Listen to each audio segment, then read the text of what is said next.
Pokémon Scarlet and Violet released about a year ago now. Man, the passing of time sure is a brutal and petrifying anomaly, isn't it?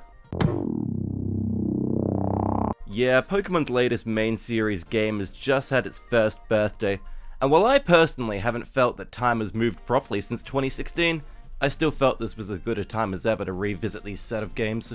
Plenty has changed in a year, inside and out of Pokemon. At the time of writing, one DLC pack has released. Pokemon from previous generations are now completely running astray. Dear God, why is Rabombi now in the Ubers tier? What happened here? I think I can hear it setting up quiver dances outside my window. With that in mind and anticipation for the Indigo Disc DLC, it's easy to lose sight of just where we started 1 year ago, with just a pair of games, a couple of sandwiches, and a never-ending waterslide of angry GameFAQs posts. So what's changed in a year? What did this game do right? What parts about this game were honestly just, confounding? Let's take a look.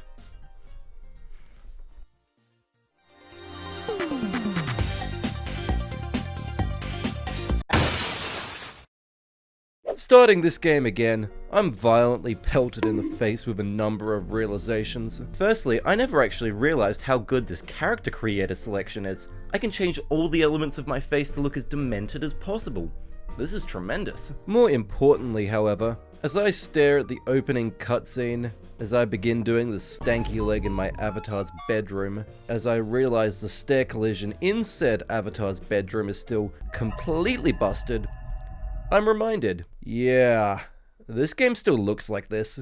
Look, this is kind of the dead elephant in the room, and I don't want this video just being me molding into my USB microphone for 20 minutes, and I won't beat this elephant too long because I do actually have a lot of positive things to say about these games later on, but yeah, game looks embarrassing for modern hardware. Textures don't really be looking real, textured when you're not glitching into them. The character models lurch around like they haven't learnt to use their shoulder and hip joints correctly, and the collision in this game sometimes functions as if industrial structures were made out of f***ing Play-Doh. Only compounded by releases like Mario Wonder and Tears of the Kingdom, proving that games can look great on the Switch, if you give developers enough time to wiggle their toes a little, and maybe take another vape hit in the company bathroom. It's unfortunate, and I do hope one day Pokemon either has its releases more stretched apart, or maybe switches the 3D models into something more stylized.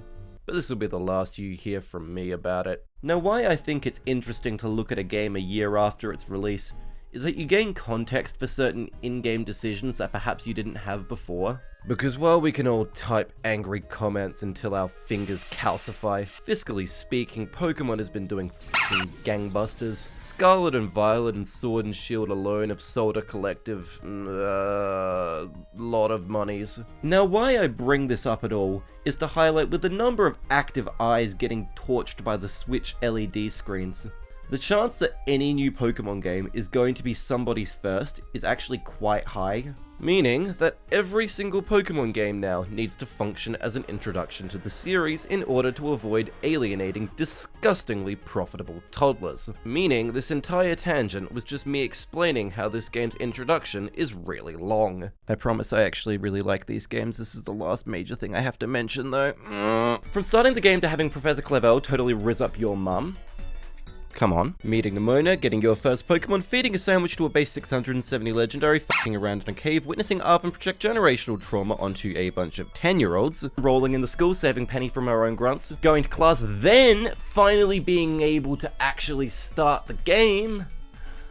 It takes a while, and it makes sense. There's plenty to set up. But in future games, I only hope there's a way to skip certain parts. The game knows it's being replayed. But anyway, who cares? I am basically done complaining anyway, and despite that, this game does a number of things really, really well. First off, a triplet of adventures. Which is to say, here's 8 gym leaders plus a Pokemon League being hosted out of somebody's rental storage unit. Here's a bunch of children who just robbed their local Ford dealership and started a rebel unit, and here's a couple of large lads. Go for it.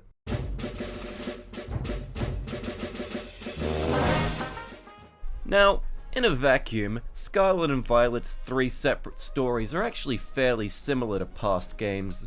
Victory Road is your standard Elite Four affair. Only difference here is that the champion seriously thought that a go-goat was an acceptable thing to bring to the most prestigious title in the entire country. Jesus Christ, Geeta, get a hold of yourself. Starfell Street is your typical group of misfits causing shenanigans that need to be stopped. Except instead of fighting the cultists of Bohemian Grove this time, you're using your resources more efficaciously, and instead of scrapping with bullied children. Now, not saying that I condone bullying, or that these children should have been bullied, but if you rock up to boarding school dressed like you went shopping at an anime convention after dropping a heroic dose of mushrooms, you know, I kinda understand, and the Path of Titans are basically just Totem Pokemon from Gen 7, but they're bloody massive. What is Pokemon's thing with size? Yeah. Now, each of these three stories just slapped together in a typical Pokemon story structure would have been fun on their own, because separately, they're all enjoyable pieces of content. Shout out to Larry for being Larry, and Team Star Bosses for actually being a decent goddamn challenge. What with a demonic amalgamation of flesh and beast after all. I also love how no explanation is practically given here whatsoever. It's just like, yeah, we fused a Pokemon with a fucking car. Trot on, mate, nothing to see here. But, in my opinion, the best thing that this game is assign a separate character for each one of these three stories. And then have the characters be not shit.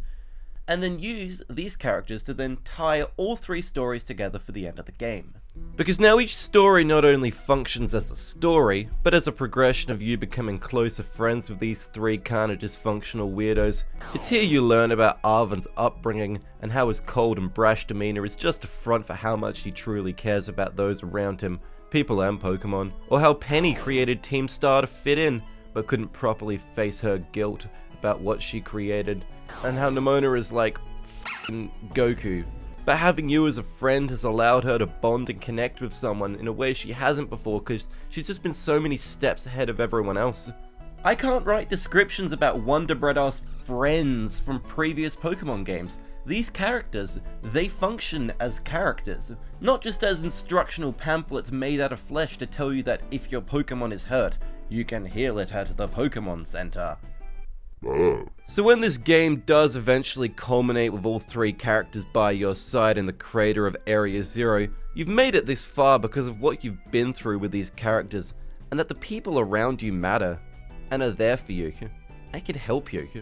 And honestly, for a kid's game, that is a far, far better note to end on, compared to the usual Pokemon moral of, you know, it's generally not advantageous to try to blow up the world, okay? Also, like, the last 30 minutes of this game with the dead Robo Professor and all the Paradox Pokemon, it's so fucking cool, dude. This is like the best ending in the series. Game's been out for a year, mate. This ain't a spoiler.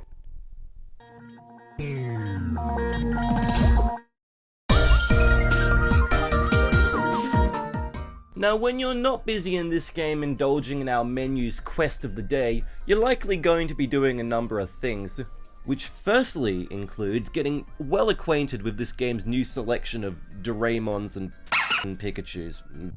To take a step back, the regional dex is 400 mons flat, and I honestly think Game Freak nailed it this time with the Pokemon selection.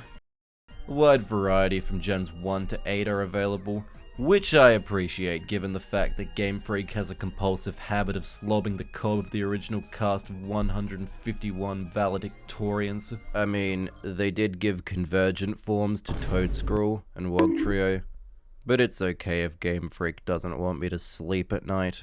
But honestly, the Paradox forms of Pokemon are so cool that frankly, I don't really care. Like, of course Pokemon are going to be different millions of years in the past or the future, that's actually brilliant. I mean, the past ones are way better. But I'd like to take this second to just ponder what in the Darwinian fever dream is Sandy Shocks. Like, it's a magnet. Human magnet, but apparently millions of years ago magnets had hair and could just f***ing run us down with murderous intent. I find myself unnerved to a degree not seen since I mentioned Toedscruel about half a minute ago. Also, if you want my opinion on Terra types, the open world landscapes, sandwiches and the bonuses that they grant, school teachers, and the interactions you can have with them, they're cool. I like them. But I don't have anything else to add to these topics, so I just wrote a smiley face down on my script. I really feel like I'm working against myself sometimes. Also, Thank you, Toby Fox. Just about every track that man worked on here goes unreasonably hard, and I just love how Nintendo adopted their own talented, quirked up white boy for this game. Also, just before I go, I know I ragged on this game's performance earlier, but I do have to mention that the glitches and specifically people clipping into cutscenes like they have really fucking important business to attend to is so funny. It makes me like this game more, not less. Look, as everyone alive can basically tell you, it's been a weird couple of 12 months. So a year later, what's really solidified in my head is that this is a game of extremes. This is not an average game. Things aren't really average here. I'd liken it to Gen 7 really, where quality-wise the game falls onto two extremes. Things are either generally very good to some of the best in the series, or some of the most confusing / disappointing Pokemon's ever splurged out. But it's not a game that impresses and disappoints in equal measure, mind you. Look, semi-objectively for a AAA release, these games are kind of a mess, but, like, I'm still heavy vibing with these games, even if they do look like Duplo sometimes, and the material universe can occasionally collapse around me at random intervals, and there's no level scaling. But shit, I'm having so much fun elsewhere that really, it still ends up being a unique and enjoyable, if slightly clapped ride from start to finish. And that's really what I feel 1 year later. How that'll change in the coming years? Well, that depends on what Pokemon does from here. If the open world, multiple challenges and graphics are all improved upon, then this game will likely blossom in fans' hearts as a necessary step towards something greater. If Pokemon decides it would rather just dump the open world formula and have 90% of the Pokemon replaced with Charizard, Pikachu and Gengar, and all the gameplay replaced with mostly fucking pachinko machines and then add a battle royale mode, well then, maybe we'll be feeling a different kind of way. Who knows?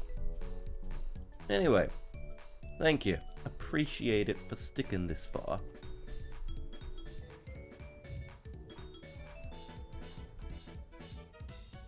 Man, I'm pissed off right now.